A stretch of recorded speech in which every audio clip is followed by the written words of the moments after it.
What's up, guys? Welcome to Mets Off Day Live. I'm your host, Niki Lattarulo. Today, I am joined by SNY contributor John Jastremski and Mets radio broadcaster Pat McCarthy. Guys, thanks so much for joining us. The Mets struggles obviously continue. Swept by the Brewers, making it 7 straight losses. They are 1-11 in their last 12 games. We thought the Mets getting one hit leading into our last show here was bad. Yesterday's loss may have been the icing on the cake. Up 5-0, ended up getting walked off in the 9th. Isaac Collins off of Edwin Diaz. Feels like at this point, Mets are just finding a way to lose games. Pat, I'll start with you. How do things just keep unraveling for the Mets, especially in that game? I don't know, Nikki, because it certainly seems like what can go wrong will go wrong with this team right now. And I'm going to be honest, when Cedric Mullins hit the home run last night and the Mets were up 5-0, I felt pretty good about where they were at. And then, this base hit happens with Joey Ortiz, and right before that, Contreras had hit the solo home run. And that 3-run 4th inning against Sean Manaea was really important. But yeah, they're just having trouble making that one big pitch or getting that one big swing when they need it. You score 6 runs in a game, you should win. We said the same thing with the pitching staff, that when you allow 3 runs, you should win. So unfortunately right now, it just seems like when the pitching is there, the hitting isn't there. And when the hitting is there, they don't get the big hit when they need to. So there's just a lot of things right now that need to be cleaned up. And I do think that it just seems like it's rock bottom each and every night. Yeah, and I feel like when you're up 5-0, there really shouldn't be any excuses to lose that game. JJ, No.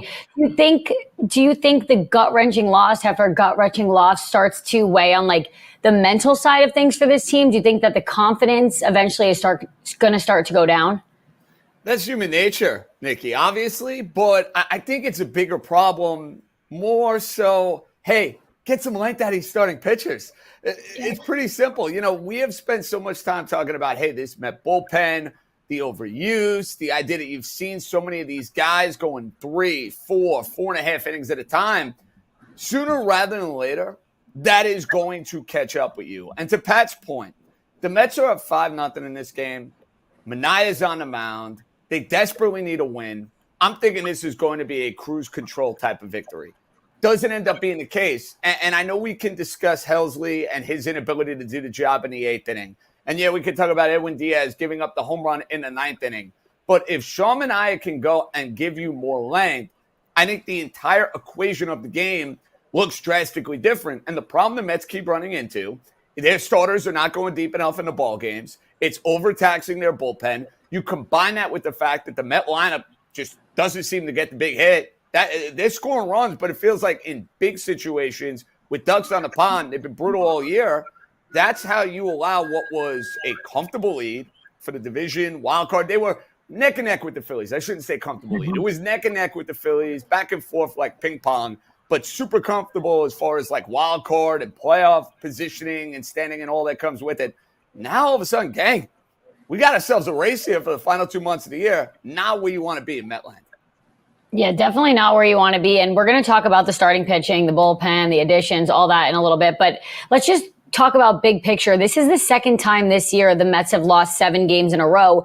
They did go on a run where they won 6 or 7 games in a row. But Pat, why have they been so streaky? You're in that clubhouse. What do you see from this group? It's inconsistency. And at times they're clicking on all cylinders, and at other times, they all go cold. And that was the storyline a lot early this season, that 3 or 4 guys were hitting at a time. It wasn't all 9, but all 9 weren't cold at the same time like we're seeing right now. I think that's the biggest issue, is why this team is so streaky, is because we haven't seen them put it all together at one time. Yeah, they've been able to do it for 2 or 3 games at a time, which is when they've rallied off wins and when they've gone for sweeps. But when you aren't getting consistency up and down the lineup, you're going to have streaks. I don't think we'd ever imagined it to be this drastic, where they're losing 14 of 16, then going and winning 14 of 16, or whatever the numbers are specifically. But that kind of seems how it is right now. And I want to go back to those early first 2 months when there were 21 games over 500. We kept saying, man, how are they figuring out how to win these games despite the fact that they aren't putting everything together? Now it kind of feels like this was inevitable, that they are going on these little droughts and they're having these peaks and these valleys. And the biggest thing is the fact that the peaks are high, the valleys are low, and they really haven't been able to maintain that consistency. So that way, yeah, maybe they win 2 of 3 here, maybe they drop 2 of 3 here, but for the most part, they play relatively even. We just haven't seen that. I think it's also when it's earlier in the season, you're like, okay, it's fine if they've lost a bunch in a row. Like now we're getting close to September. So losing 7 in a row feels like being 5.5 games behind Philly is just too big of a chunk this late in the season. JJ, like I said, they've lost 7 in a row before, but does this time feel a little different, or are you like, oh, no doubt in my mind, they're going to bounce back and be fine? So I think they're going to ultimately be fine as far as playoff positioning is concerned, Nikki. But let's take us back to where we were in spring training, and let's take us back to where we were over the first 2 months of the year. There's not one Met fan on planet Earth that went into the start of this year saying, yeah, I'm going to be satisfied if the Mets are basically fighting and holding on for dear life for the final wild card spot within the National League. That's not what this season was supposed to be about. This season was supposed to be about taking the next step, and that to me is what's disappointing about what you've seen in this particular run. The Mets go and load up their bullpen at the trade deadline. They spent $750 million on Juan Soto. It's okay. We were in the NLCS last year.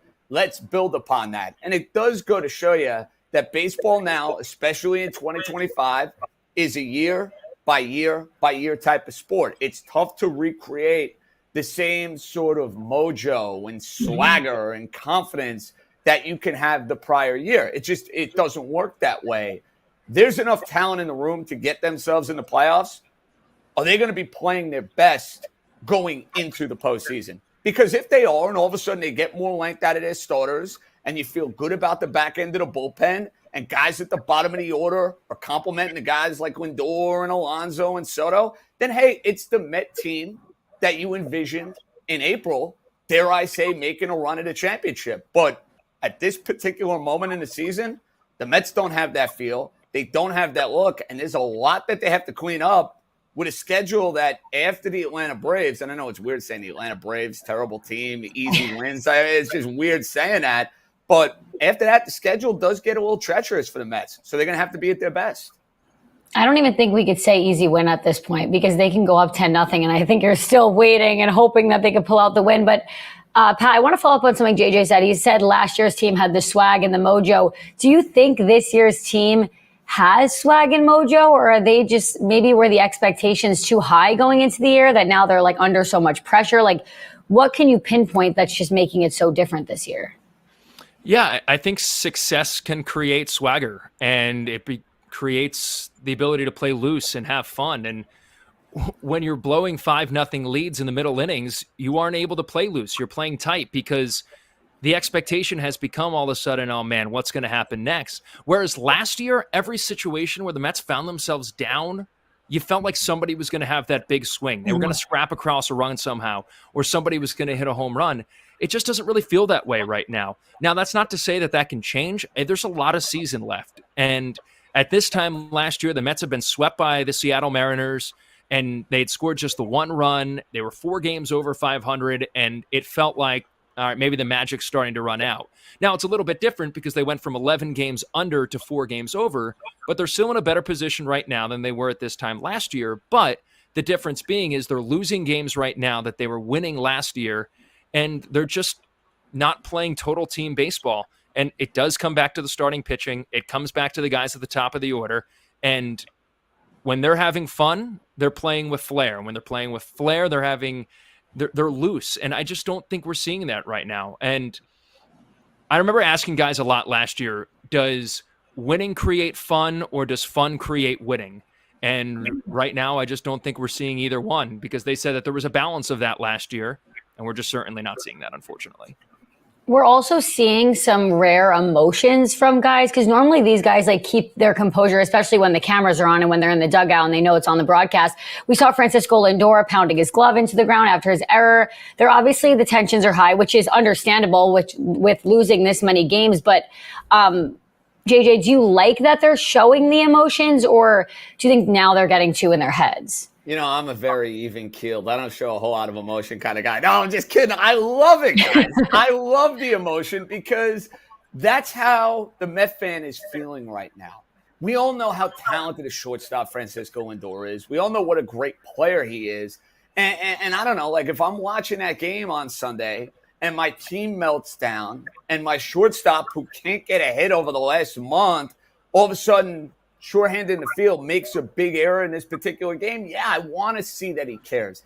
And I'm not saying that if he didn't show the emotion, he doesn't care. Like that's not the point I'm trying to illustrate.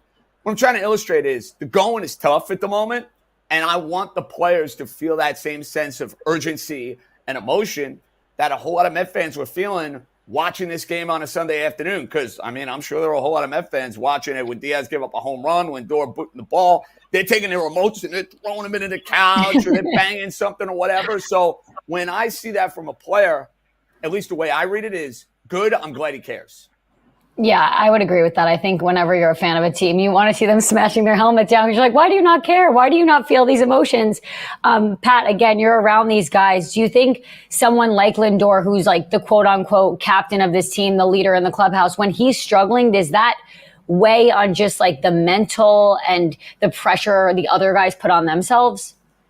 Yeah, I think so, because I think they look to those guys as the catalysts, and they look to those guys as the main roles. So if all of a sudden the guys hitting 7th, 8th, and 9th feel like that they need to step up and they need to make a big hit because the guys ahead of them aren't, yeah, there could be some pressure there, and they could be beginning to press a little bit.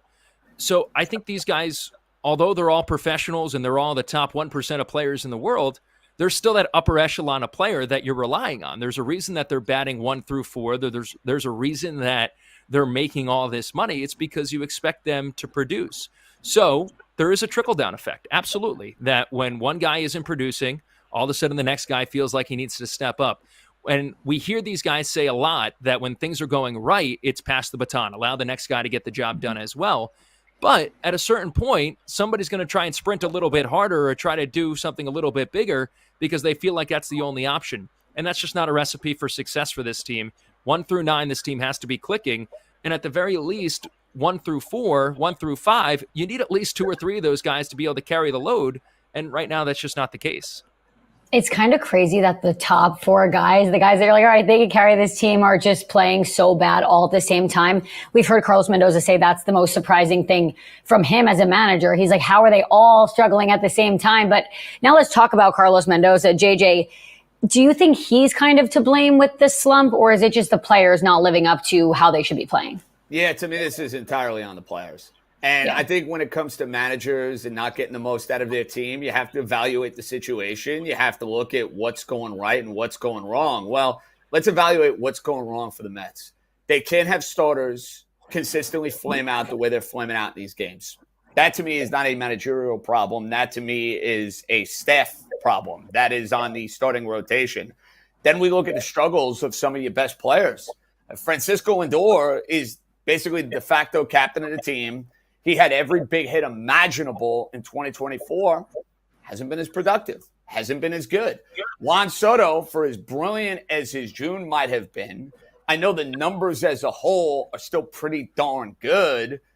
Has Juan Soto been as good as he was last year for the New York Yankees? No. He hasn't had as many big hits as he had for the Yankees in 2024. So, like, when I evaluate all of this, I say, okay, how much of this is falling on the manager? And to me, it's not a whole lot. And I think because of the fact that Carlos Mendoza earned so much goodwill with the way he kept the Mets together last year, the way they dug themselves out of 11 games under 500, I could look at certain managers and say they're in trouble and their performance should be under the microscope. I don't feel the same way with Carlos Mendoza. Now, again, Mets miss the playoffs. Everybody is going to be, dare I say, under the gun a little bit. That's how it works in New York City. That's just par for the course. You don't like it, go manage somewhere else. But I think this is far more about the totality of the things going wrong, not like a lack of accountability issue or guys making boneheaded mistakes, although we did see a few of those yesterday on Sunday. To me, far more about the sums it apart, not necessarily the guy at the head of the snake. Yeah, Pat, he just said, if they don't make the playoffs, could be under the gun a little bit. Do you think, I mean, fans are starting to be like turning on Mendoza a little bit. I think that's just what happens when you lose games. But do you think if the Mets miss the playoffs, he's in the hot seat? No, I don't think so. I think that Carlos he's such a tremendous manager, and I'm with JJ. I just don't think that this is on him. Now, of course, he is the manager, so he's going to be the guy that people look to when things aren't going right. But being around Carlos Mendoza every day, this is such a smart baseball guy. He's a tremendous person. He cares. He gets his players. He gets the city, and there needs to be consistency with this franchise. The Mets just haven't had a manager stick around since Terry Collins that has been able to right the ship and get things done. I think even if the Mets miss the playoffs, and this is a colossal collapse, I don't think Mendy's job is in jeopardy. I just think he's too good of a manager. I think David recognizes that. I think Steve and the ownership recognize that. I just think he means too much to this organization to even consider that. Now, of course, if the Mets miss the playoffs, there are going to be questions that need to be answered. And could there be changes to the coaching staff? Yeah, there's always potential for changes to the coaching staff. But at the end of the day, this roster is not a work in progress. It's a roster that was assembled to win. And if guys aren't producing, it comes down to that. So, no, I don't think that Carlos's job is at risk if the Mets miss the playoffs. I don't think the Mets will miss the playoffs, and I don't think this is even going to be a conversation. But either way, I don't think he's in jeopardy. Yeah, it's not like he's making bad decisions. It's like literally no one can pitch into the fifth inning and no one can hit the ball. But let's talk about the pitching. JJ keeps bringing it up. As we know, they can't get length from their starting pitcher. In this series against the Brewers, no one threw for more than 4 1/3 innings, which is just, I feel like, unacceptable when you have these good arms. The pitching lab last year was credited so much success. This year, early season success. JJ, I know you've been wanting to talk about this. Why can't they figure out a way to get more innings from their starters? Yeah, it's a great question, Nikki. And look, I think you have to applaud David Stearns and you have to applaud the Mets with Jeremy Hefner for the way they got Sherman last year to pitch at his very best. Griffin Canning early in the year was productive. Clay Holmes being able to make that transition to being a starter had a couple of really, really good months. But now I think you have to look at your starting pitchers and say, how can we get more out of them as far as being more economical and being more efficient? I don't have the answer to that question. I think if the Mets had the answer to that question, they would have figured it out already because it's costing their team dearly. But I think if we're going to identify 2 individuals in the rotation and say, hey, we need more length out of the 2 of you respectively, it's got to be Sean Manaea, who now is fully back from the injury. You know, we're not hearing about pitch count anymore. The training wheels are off for Sean Manaea. Then there's Kodai Senga. And this has been a big complaint of mine with Kodai Senga for this entire year. I know the numbers are pretty good. I need more length out of you, big boy. I do. I can't have you out of these games in 4 2/3 and 5 innings. I don't care if you're only giving up a run. You got to go and be the man. You know, Clay Holmes, I know the situation. I know he hasn't started games before. You can't expect him to be a guy that's going 7 innings or 6 innings consistently. Those 2 big guys at the top of the rotation, joining David Peterson, gotta give me more length. So I don't know if that's Hefner. I don't know if that's, hey, the pitching lab. I look at the arms. Hey, fellas, you're throwing the baseball. Go deeper into the ball games. Let's go. Do you think, Pat, does it have anything to do with the injuries that maybe they're not fully healthy, or is it something more with especially those 2 guys? Yeah, obviously both those guys missed a lot of time, talking about Manaea and Senga. So, but at this point, they're pretty much built back up. Like JJ said, the training wheels are off. These guys have reached a full threshold of pitch counts. They expect them to go 90, 95. And if a guy throws 95 pitches, ideally that's 6 or 7 innings. It's not sustainable to ask your bullpen to get 15 outs every single game. No matter how much of a power pen you build, it's just not possible because they're not going to be perfect every single night. That's not realistic to ask these guys. They're going to give up runs every once in a while. So if you're asking 3 guys to hold the lead, yeah, that's possible. When you're asking 5 guys to hold the lead, there's a better chance that one of them is going to give it up. So it comes down to somebody outside of David Peterson is going to have to start giving the Mets a little bit of length because it's not a reasonable expectation even for Peterson to expect him to go 7 innings every single time because he's going to have starts where he doesn't. And that's okay because he's earned that because of how he's thrown the ball. So the Mets need guys like Manaea and Senga to be able to go deeper into games. They know that. Sean said it yesterday that he knows he has to be better. And we can't just see flashes of it for 3-4 innings. We have to see them be able to put it together for 5, gut their way through 6, or give them 6 and figure out a way to get through 7 and give these bullpen arms a little bit of leeway. So that way, in October, when maybe it is set up to do a 5 and fly start, these guys are rested and ready to go to have success. So it's going to have to start because the pitching at some point is going to have to step up and carry this team. Yeah, this starting rotation is not. Maybe they'll get you into the playoffs by the skin of your nose, but they're not going to get you far in the playoffs. The super pen was supposed to be the answer to all these problems. The starting pitcher will start to make its length, and then the super pen will carry things all the way to the end. But it's not really living up to the expectations. Ryan Helsley, 5 runs in his 5 appearances since joining the team. Tyler Rogers was pitching well. Then he did receive the loss against the Guardians. Those two haven't really given the spark they were expected to. JJ, what are your thoughts on the trade deadline acquisitions? And do you think now at this point Stearns is kicking himself for not getting a starting pitcher? Well, listen, I think a whole lot of teams, Niki, wanted to get starting pitchers. I think the Mets are in that camp. I think the Yankees were in that camp. I think there were a lot of teams that wanted to go and add to their rotations. The cost was just way too high for these teams. And when I look at that around the sport, it's tough for me to kill, let's say, David Stearns individually, because look at the other GMs. They found themselves in the exact same predicament, and they couldn't land the starter. So I'll give him a pass for that, number one. As far as these guys out of the bullpen, look, it's still too early to tell. For me to look at Helsley and to look at Rogers and to say, oh, these guys aren't going to pan out. They're not going to be able to handle New York. They're not going to be able to make this the super pen. Let's see how it shakes out over the final 2 months, because I don't care how efficient and how effective Helsley and Rogers might have been for San Francisco and St. Louis. It's a different animal when you're pitching in New York City. It just is. Like, we've seen so many talented guys. We're watching it on the other side of town with Devin Williams, who is a super talented reliever, and I think is clearly a little bit spooked by what's going on pitching in the 9th inning and pitching for the New York Yankees. So that's an adjustment period. I do like the fact that neither one of those guys is necessarily pitching in the 9th inning. So you're kind of taking that burden of pressure off of them. Helsley's got really good stuff. I think he'll be fine. Rogers, what I love about him, he can pitch every day. He's like me back on the varsity Patrides. It's like, I'm throwing 70. Give me the ball. I'm ready to go. I want to pitch. I want to pitch. I want to pitch. You love that. You got to manage that. I do think these bullpen arms are going to be fine. There's another bullpen arm that I love that I'm really down on. We'll get to that a little bit later on in the show. But I think it's a little too early for judgment quite yet. Pat, what do you think? Too early for judgment, or are you like, should have got a starting pitcher?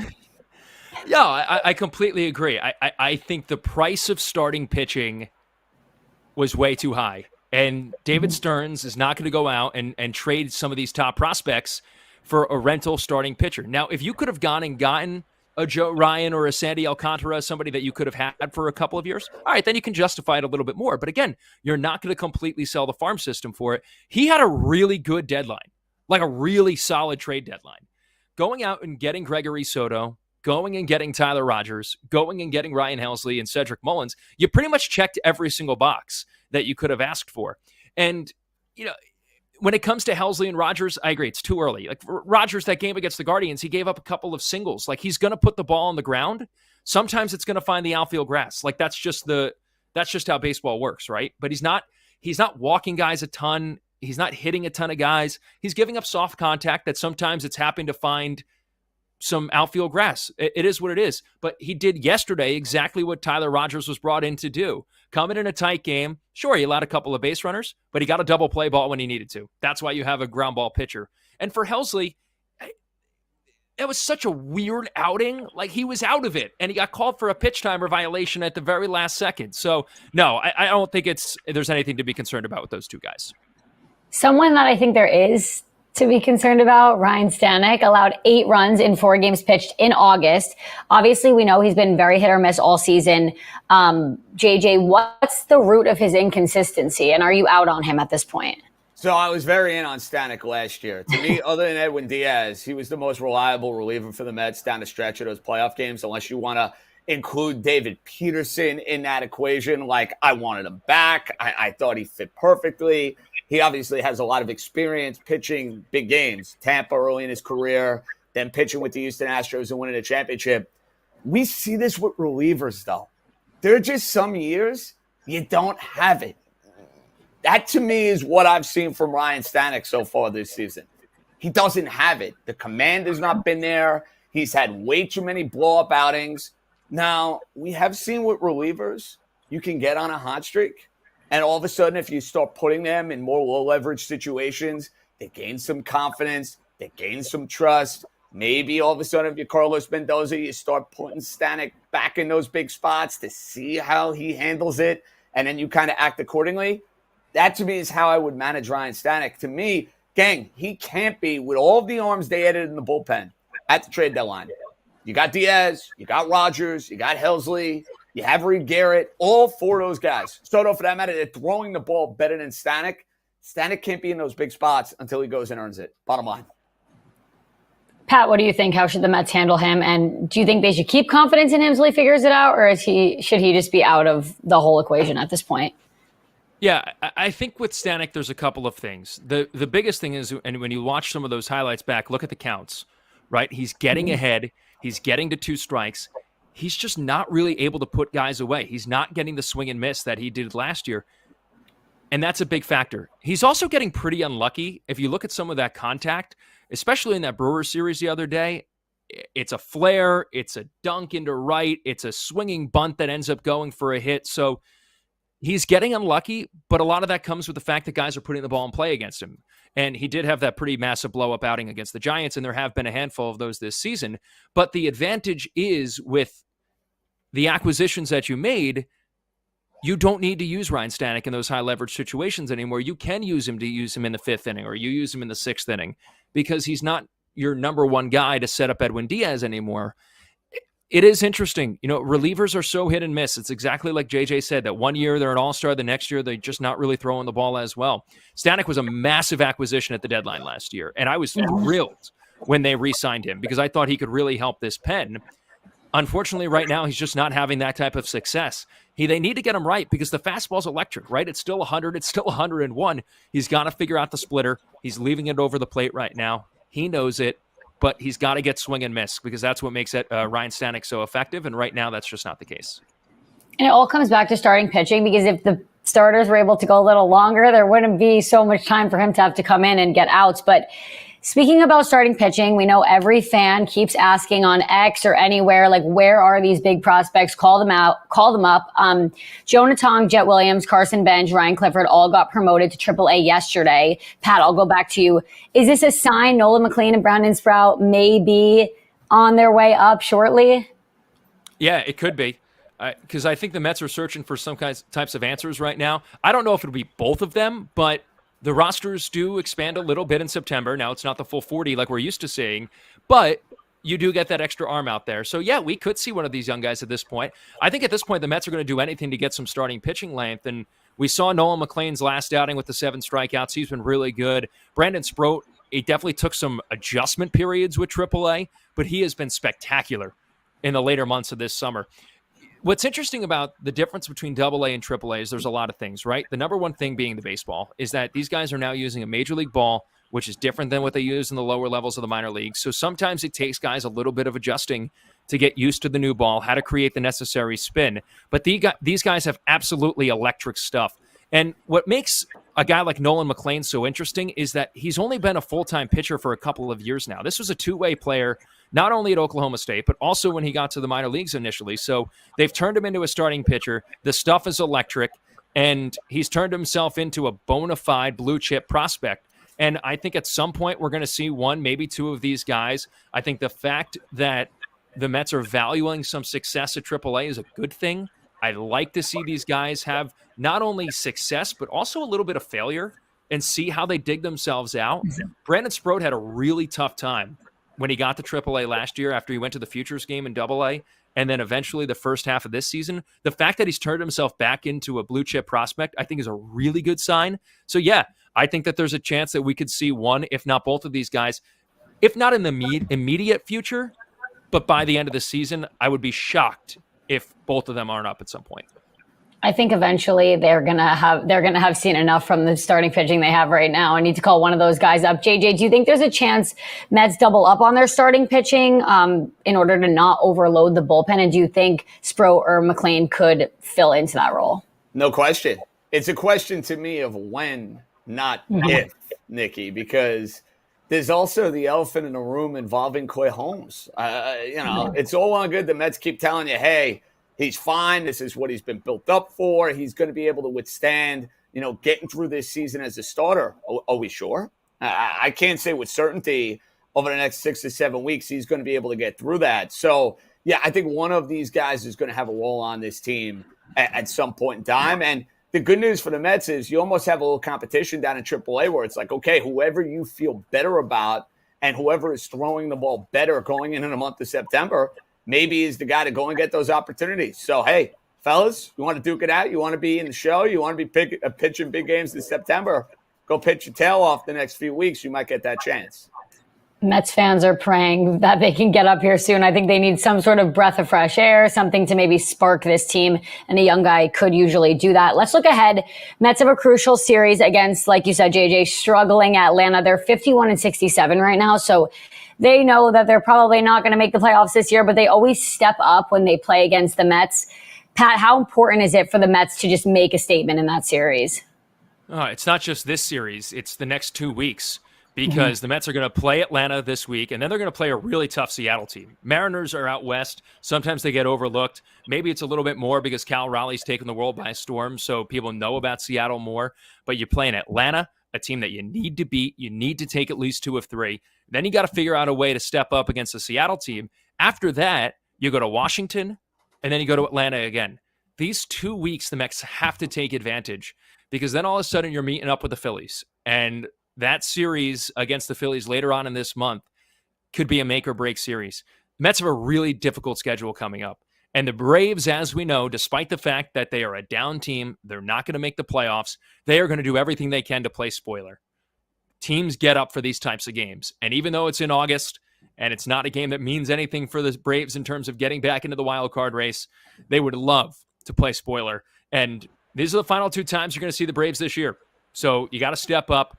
You're going to go down to the House of Horrors next week, and that's going to be another tough matchup. So I just think that the Mets have to figure out a way to win 7 of 10, figure out a way to win 8 of 10. Like, they need that type of run right now.